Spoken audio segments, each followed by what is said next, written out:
મુંબઈમાં મીરા રોડ પર આવેલી છાપરિયા ભૈરવ જ્વેલર્સના માલિક સાથે છેતરપિંડીની ગજબની ઘટના બની। જ્વેલર્સના દુકાન માલિકની મકાનની બાજુમાં રહેતી એક મહિલા થોડા દિવસ પહેલા પૈસાની જરૂર હોવાથી દાગીના વેચવા માટે આવી હતી, જેથી જ્વેલર્સ માલિક મહેન્દ્રભાઈ તમામ પ્રક્રિયા પૂરી કરી અને દાગીના ખરીદી અને ઓનલાઈન પૈસા ચૂકવે છે। તમામ વ્યવહાર દુકાનમાંના સીસીટીવી કેમેરામાં પણ ઝડપાય છે। દુકાનદાર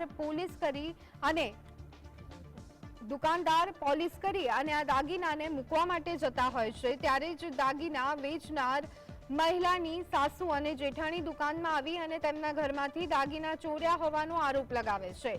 બંને મહિલા સોનાનો હાર ઉપાડી અને દુકાનમાંથી ભાગવાનો પ્રયત્ન પણ કરે છે।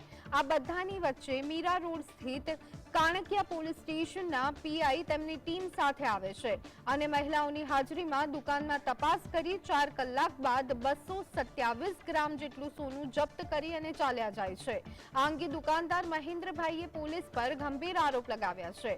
તેમણે જણાવ્યું છે કે પોલીસ કોઈપણ પ્રકારના સર્ચ વોરંટ વગર આવી અને પંચનામું કર્યા વગર 227 ગ્રામ સોનું લઈ અને જતી રહી। પોલીસે સોનું જપ્ત કર્યું એની કોઈ પહોંચ પણ મને આપી નથી। આ અંગે વેપારીએ ન્યાય માટે કોર્ટમાં પણ અપીલ કરી છે।